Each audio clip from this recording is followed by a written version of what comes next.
말씀은 베델의 이 늙은 선지자가 북이스라엘에서 하나님의 심판을 선포하고 남유다로 돌아가는 또 다른 하나님의 사람을 만나는 그러한 장면입니다. 이러한 말씀을 이해하기 위해서는 좀 앞선 상황에 대해서 살펴볼 필요가 있습니다. 아시는 것처럼 솔로몬은 하나님께서 허락하신 특별한 지혜를 얻은 그러한 사람입니다.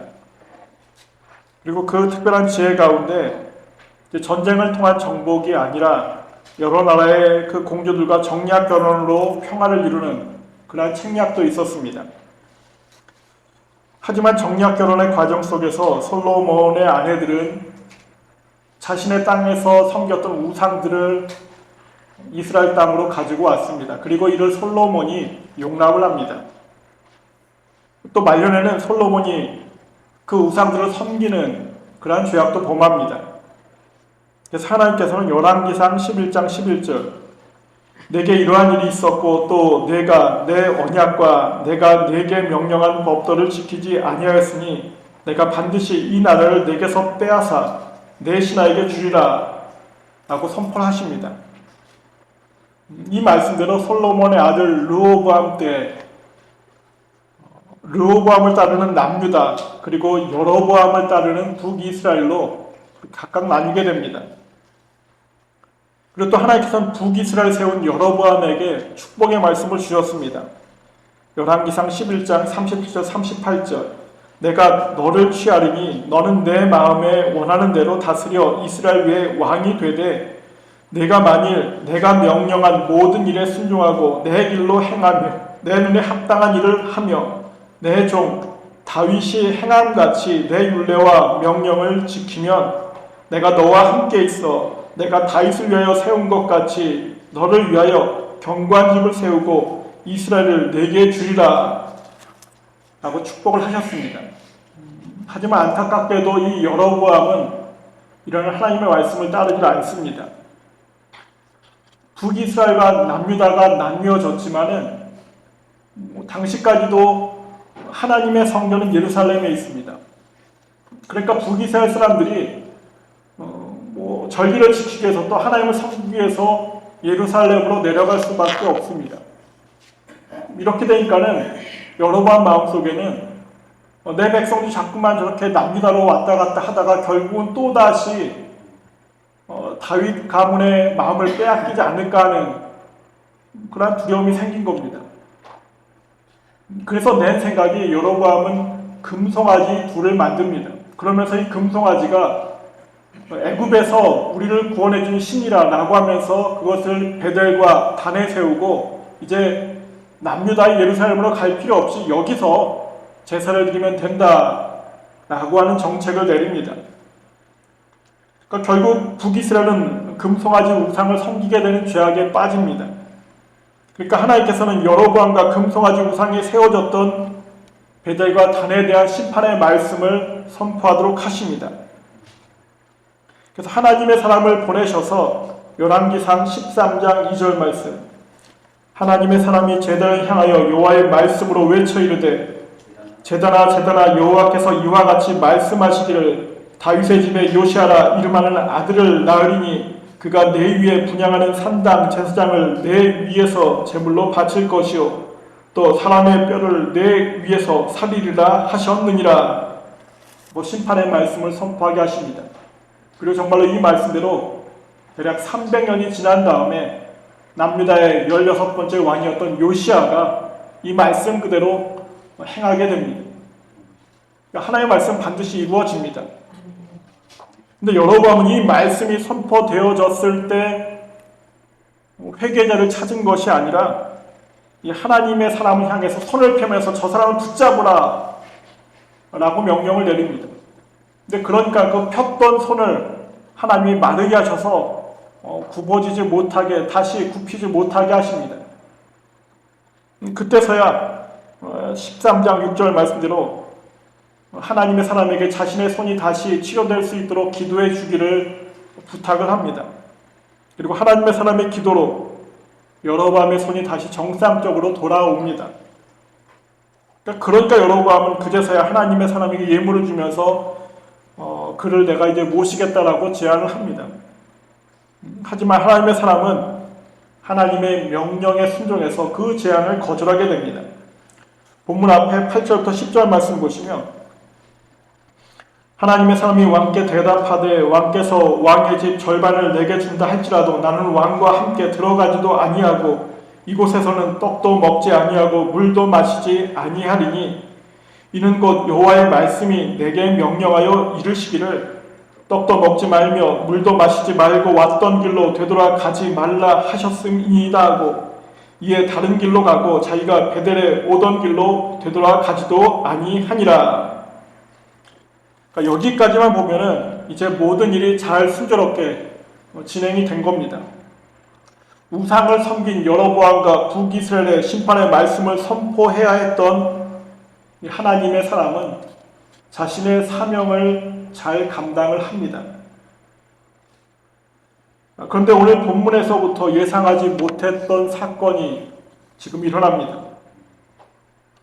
11절 말씀대로 베델에 늙은 선지자가 살고 있었는데 이 늙은 선지자가 자신의 아들들에게 이 모든 과정을 전해 듣습니다. 그렇게 들은 다음에 이제 급하게 그렇게 하나님의 사명을 감당하고 되돌아가는 하나님의 사람을 뒤쫓아갑니다. 그리고 자신의 집으로 가서 15절 말씀으로 음식을 먹자는 권유를 합니다. 당연히 지금까지 하나님의 말씀에 순종했더니 하나님의 사람이었기에 본문 다음 절 16절 17절 말씀대로 하나님의 명령에 순종해서 늙은 선지자의 제안을 단호하게 거절합니다. 그러자 늙은 선지자가 18절의 말씀으로 하나님의 사람을 속이고 있습니다. 본문 다음 절인 18절 말씀은 합동으로 말씀을 보시겠습니다. 18절 말씀입니다. 그가 그 사람에게 이르되 나도 그대와 같은 선지자라 천사가 여호와의 말씀으로 내게 이르기를 그를 내 집으로 데리고 돌아가서 그에게 떡을 먹이고 물을 마시게 하라 하였느니라 하니 이는 그 사람을 속임이라. 아멘. 이 말씀으로 하나님의 사람은 늙은 선지자의 집에서 떡과 물을 먹습니다. 또 그러니까 이 순간 늙은 선지자에게 하나님의 심판의 말씀이 임합니다. 다음 절인 20절에서 22절 말씀 보시면 그들이 상 앞에 앉아 있을 때 여호와의 말씀이 그 사람을 데려온 선지자에게 임하니 그가 유다에서부터 온 하나님의 사람을 향하여 외쳐 이르되 여호와의 말씀에 네가 여호와의 말씀을 어기며 내 하나님 여호와께서 네게 내리신 명령을 지키지 아니하고 돌아와서 여호와가 너더러 떡도 먹지 말고 물도 마시지 말라 하신 곳에서 떡을 먹고 물을 마셨으니 내 시체가 내 조상들의 묘실에 들어가지 못하리라 하셨느니라 하니라. 늙은 선지자가 하나님의 말씀에 순종했던 하나님의 사람을 속여서 음식을 먹게 하니까는 또 하나님께서는 늙은 선지자에게 하나님의 말씀을 어겼으니까 이제 시체가 내 조상의 묘실에 들어가지 못하리라는 심판의 말씀을 그 순종했던 하나님의 사람에게 선포하게 하신 겁니다. 그리고 이 말씀대로 이 하나님의 사람은 돌아가는 길에 어이없게도 사자에게 물려서 죽음을 맞습니다. 또 그러니까 하나님의 사람을 속여서 죽게 만든 이 늙은 선지자는 애통해하면서 그 하나님의 사람을 또 장사를 지냅니다. 또 그러면서 31절 32절 말씀 보시면 그 사람을 장사한 후에 그가 그 아들들에게 말하여 이르되 내가 죽거든 하나님의 사람을 장사한 묘실에 나를 장사하되 내 뼈를 그의 뼈 곁에 두라. 그가 여호와의 말씀으로 베델에 있는 제단을 향하고 또 사마리아 성읍들에 있는 모든 산당을 향하여 외쳐 말한 것이 반드시 이룰 것임이니라 라고 선포합니다. 늙은 선지자는 자신이 속여서 죽게 만든 하나님의 사람과 함께 장사되기를 원하면서 또 그 사람이 선포했던 심판의 말씀이 반드시 이루어질 것이라고 다시 한번 선포함으로써 본문의 사건이 지금 일단락되고 있습니다. 그럼 어떻습니까? 여러분들이 목숨을 걸고 여로보암 앞에서 심판의 말씀을 선포했던 하나님의 사람이라면 좀 억울한 생각이 들지 않겠습니까? 자신을 속여서 죽게 만들고 또 그 다음에 애통하며 장사를 지내준 그 늙은 선자가 더 얄밉게 생각되고 그에게 더 분노하는 마음이 생기지 않겠습니까? 그래서 이 본문에 대해서 여러 가지 사실을 새겨볼 수가 있는데 이 시간에는 시험이라는 그 측면에서만 좀 말씀을 나누려고 합니다. 먼저 간단하게 드릴 말씀은 시험은 항상 이렇게 예상하지 못한 순간에 찾아온다는 겁니다. 예수님의 경우도 마찬가지셨습니다. 공생에 앞두고 40일 동안을 금식 기도를 드리십니다. 그렇게 40일을 금식 기도하셨으면은 성령의 은혜가 내릴 만도 한데 오히려 사탄의 시험이 그 순간 찾아왔습니다. 그러니까 시험은 항상 예상하지 못한 순간에 우리를 찾아옵니다. 또 그러니까는 시험이기도 합니다. 그러니까 본문에서 사명을 잘 감당한 하나님의 사람의 경우도 역시 마찬가지입니다. 상수리 나무 아래에 앉아 있을 때 이 순간 하나님의 사람은 이제 내가 하나님이 주신 사명을 정말 잘 감당했구나, 이제 다 끝났구나 라고 안심하는 그러한 시간이었을 겁니다. 목숨을 걸고 여로보암 왕 앞에서 하나님의 말씀을 선포했었고 또 그래서 여로보암에게 붙잡힐 수도 있었지만은 하나님의 권능으로 잘 넘겼습니다. 이제는 어려운 것이 없습니다. 그냥 남유다로 자신의 집으로 돌아가기만 하면 되는 순간입니다. 그런데 이 순간 늙은 선지자의 시험이 찾아왔고 그 시험에 넘어져서 허망한 죽음을 맞이합니다. 그러니까 우리들도 평안할 때 더 깨어 있을 필요가 있습니다. 요즘 끝날 때까지 끝난 것이 아니다라는 말을 많이 하는데 분명히 믿음의 자리도 마찬가지입니다. 언제 시험이 찾아올지 모릅니다. 그래서 항상 깨어 있으면 하는 겁니다. 그 두 번째로 이제 깨달을 사실은 시험은 항상 우리가 생각한 그것보다도 더 교묘하게 우리에게 찾아온다는 겁니다. 아마 이 늙은 선지자가 이제 내가 사명 잘 감당했으니까 우리 집에 가서 좀 쉬면서 떡도 먹고 물도 마시자 라고만 했다면은 하나님의 사람 분명히 끝까지 거절을 했을 겁니다. 그런데 이 늙은 선지자가 그가 그 사람에게 이르되 나도 그대와 같은 선지자라 천사가 여호와의 말씀으로 내게 이르기를 그를 내 집으로 데리고 와서 그에게 떡을 먹이고 물을 마시게 하라 하였느니라 라고 말하니까는 하나님의 사람이 북이스라엘에서는 아무것도 먹지 말라고 하셨던 하나님의 말씀을 지키지 못했던 겁니다. 그럼 이것이 믿음의 자녀들을 넘어지게 하는 사탄의 전략이기도 하고 또 이단의 전략이기도 합니다. 많은 분들이 왜 사탄의 게임에 넘어질까? 왜 어리석게 이단들의 미혹에 넘어가서 믿음의 자를 떠날까?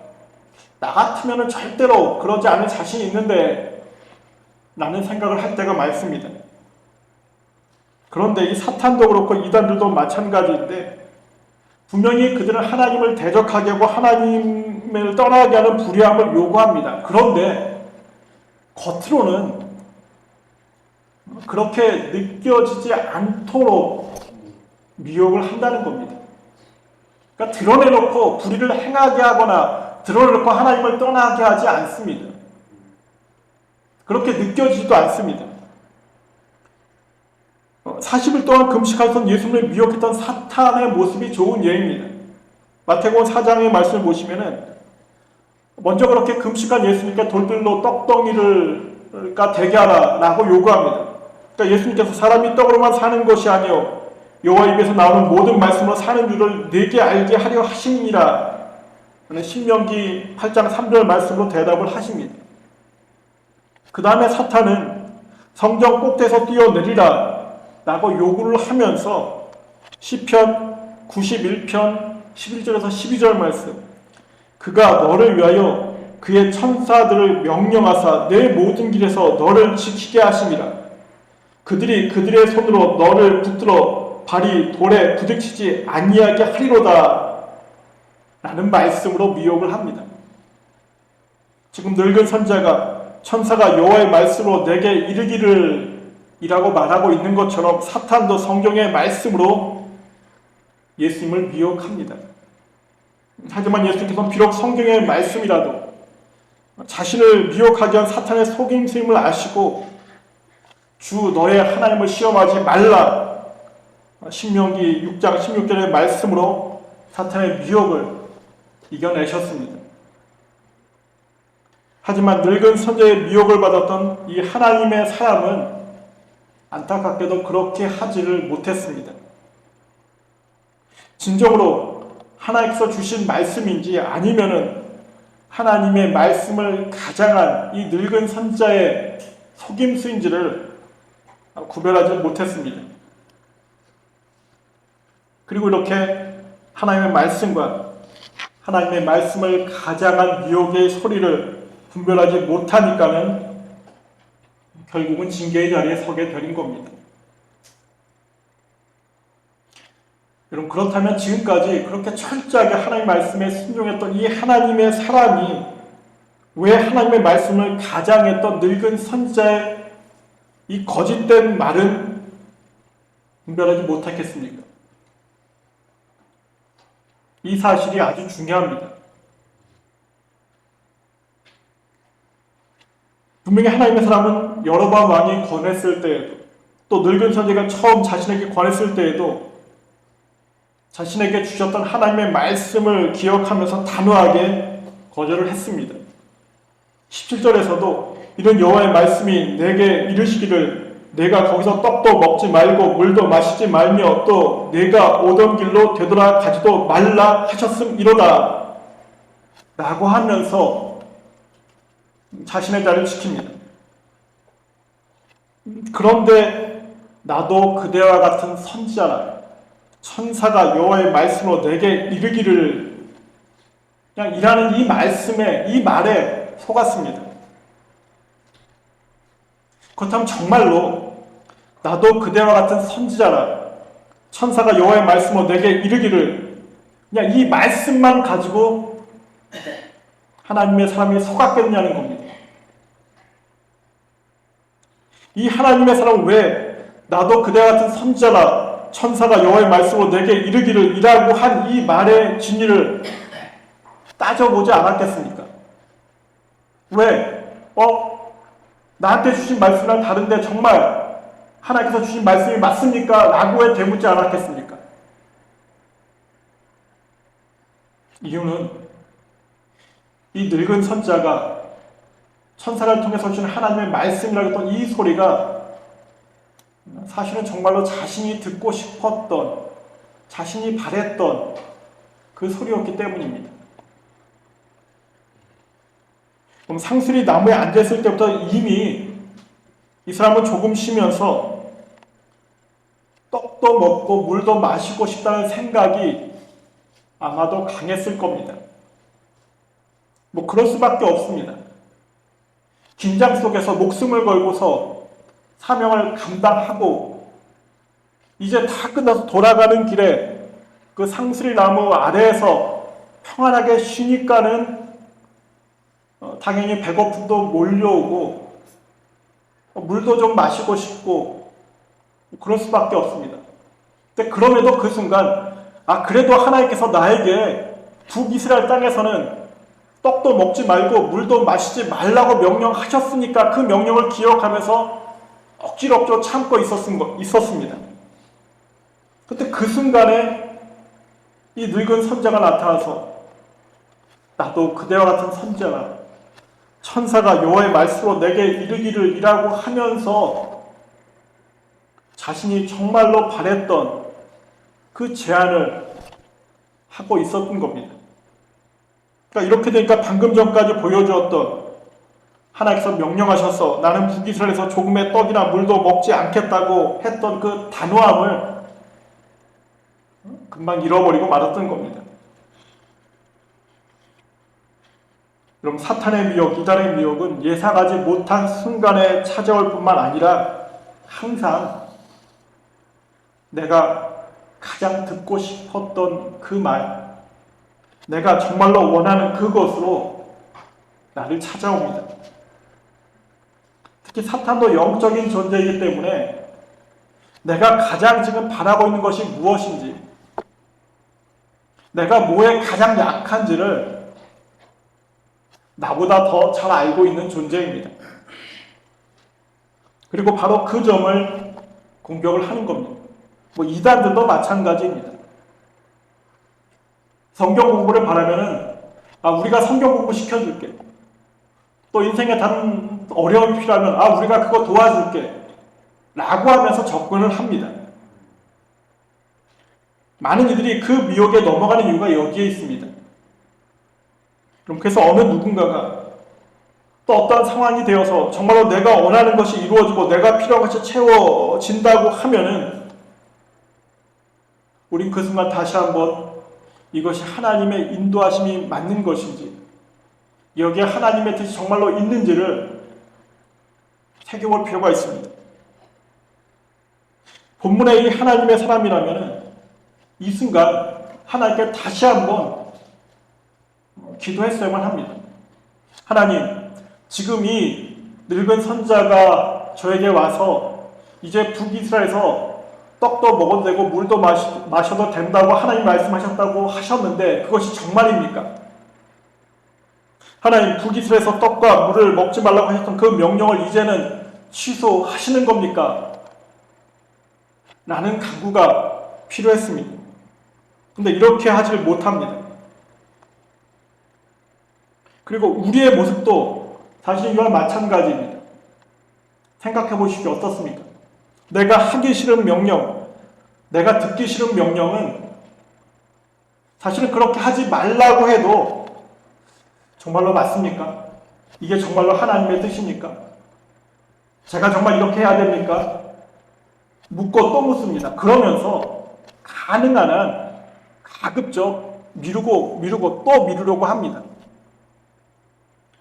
근데 내가 듣고 싶은 말, 내가 하고 싶은 명령에 대해서는 더 이상 미루질 않습니다.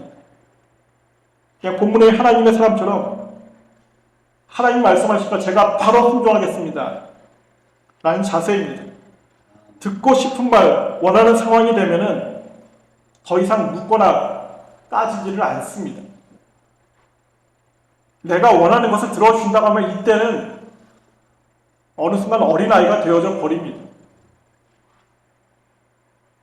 그럼 어린아이들이 어떻습니까? 공부 1시간만 해라. 왜 해야 되는데요? 조금 있다 하면 안 돼요?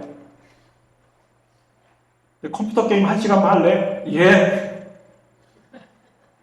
그 즉시입니다, 그냥. 거기는 묻거나 따지지 않습니다. 음식도 마찬가지죠. 먹기 싫은 거 먹으라고 하면은 이거 왜 먹어야 되는데, 이거 맛도 없는데, 근데 자신들이 원하는 달고 맛있는 거 주면은 감사합니다 하면서 얼른 집어먹습니다. 그럼 여로보암에게 심판을 선포한 하나님의 사람은 나름대로 분명히 억울할 수도 있습니다. 하나님, 늙은 선지자가 와서 천사가 전해준 하나님 말씀이라고 했는데 제가 어떻게 그것이 거짓말인지 참말인지 알 수 있겠습니까? 하나님, 저를 속인 저 늙은 선지자가 나쁜 사람이지 왜 제가 심판을 받아야 합니까? 라고 항변할 수도 있었을 겁니다. 하지만 그가 상수리 나무 아래에 앉아 쉬면서 떡과 물을 먹고 싶다는 생각을 하지 않았었다면, 북이스라엘에서 아무것도 먹거나 마시지 말아야 한다는 하나님의 명령을 새기고 또 새겼었다면 늙은 선자의 거짓말을 분별할 수 있었을 겁니다. 사탄과 세상은 항상 믿음의 자녀인 우리들을 그렇게 넘어지게 하려고 합니다. 성실하고 충성되게 하나님의 사명, 믿음의 자리를 지키면 가만히 놔두는 것이 아니라 이 늙은 선지자가 나귀를 타고 뒤쫓아오는 것처럼 우리가 믿음의 자리를 잘 지키면 지킬수록 성실하게 주님의 말씀으로 나아가려고 하면 할수록 더 교묘하게 우리를 넘어뜨리려고 미혹합니다. 또 여기에 내가 무엇을 원하고 있는지, 내가 무엇에 약한지까지도 너무나 잘 알고 있습니다. 그러니까 심지어 하나님의 말씀을 인용해서 미혹하기도 합니다. 그러니까 여러분, 평안할 때에도 항상 지금도 영적인 전쟁을 하고 있다는 그 사실을 우리는 새겨야만 합니다. 전쟁터에서 어떻습니까? 적은 당연히 모든 방법을 동원해서 속이려고 합니다. 상대방을 이기기 위해서는 그것이 당연합니다. 우리나라가 6.25 때도 우리도 그랬습니다. 인천 상륙작전을 펼칠 때 그것을 속이려고 온갖 작전을 다 펼쳤습니다. 그래서 성공한 것이 인천 상륙작전입니다. 전쟁터에서 야비한 방법으로 적에게 속았다고 억울해할 수는 있습니다. 하지만 그 책임은, 속은 우리가 감당할 수밖에 없는 겁니다. 저기 야비해서 저를 속여서 우리가 패했습니다. 변명거리가 되지 않습니다. 패하면은 그 패한 모든 책임을 져야만 합니다. 그러니까 지금도 전쟁터를 보면은 끊임없이 속이려고 합니다. 러시아, 우크라이나도 마찬가지고 이스라엘과 하마스도 마찬가지입니다. 어떻게든 거짓 정보를 흘리고 어떻게든 유언비어를 퍼뜨리고 전장에서 자신들에게 유리한 쪽으로 상황을 만들려고 온갖 노력을 다 합니다. 저기 야비해서 내가 속았다. 아무리 억울해봤자 소용이 없습니다. 여러분, 믿음의 자리도 마찬가지입니다. 영적인 전쟁도 마찬가지입니다. 사탄은 그러한 존재입니다. 야비하고 간혹하고 모든 방법을 동원해서 언제든지 믿음의 자유를 넘어뜨리려고 하는 것이 사탄입니다. 저 사탄 때문에 속았습니다. 저 늙은 선자가 야비해서 제가 속았습니다. 제가 경험이 없어서 속았습니다. 나한테는 변명의 거리가 될지 모르겠지만은 그 책임 또한 그럼에도 불구하고 내가 질 수밖에 없습니다. 그래서 우리는 영적으로 항상 더 깨어 있어야만 하는 겁니다. 그래서 말씀을 더 사모할 수밖에 없는 것이고 더 기도할 수밖에 없습니다. 정말로 어린아이와 같은 순수한 믿음의 자리에 서야 할 때가 있습니다. 그런데 그때는 어린아이와 같지 아니하고 지혜가 정말로 필요한 그 순간에만 어린아이처럼 행동하려고 합니다. 내가 원하는 걸 주면 덥석. 그 순간 여러분 다시 한번 깨어 있어야만 되는 겁니다. 그럼 그래서 이제는 거짓된 사탄의 미혹, 또 이단의 미혹을 포함한 모든 시험이 여전히 우리 앞에 있습니다. 하지만 그 모든 시험에 넘어지지 않는 우리들이 되어야만 합니다. 그것은 결코 어렵거나 힘든 것이 아닙니다. 그 순간 다시 한번 하나님께 간구하고 지혜를 구하면 그 순간 주님께서 시험을 이기게 하십니다. 주님, 이 늙은 선지자가, 이 나이든 선지자가 천사가 전해준 하나님 말씀이라고 하면서 저에게 떡도 먹고 물도 마시라고 합니다. 주님, 그래도 되겠습니까? 그 한마디만 있었어도 그는 넘어지지 않을 수 있었습니다. 우리도 역시 마찬가지입니다. 그래서 정말로 기도해야 될 그 순간, 말씀을 붙잡아야 될 그 순간 기도하시고 말씀을 붙잡음으로 인해서 영적인 전쟁에서 패하는 것이 아니라 승리하는 우리 모두가 되어서 주님 앞에서 잘했다 칭찬을 들을 수 있는 주님이 약속하신 이 땅에 허락하시는 모든 은혜와 축복을 온전히 믿음 안에서 누릴 수 있는 저희들 모두가 될 수 있기를 간절히 축원드립니다. 기도 드리겠습니다.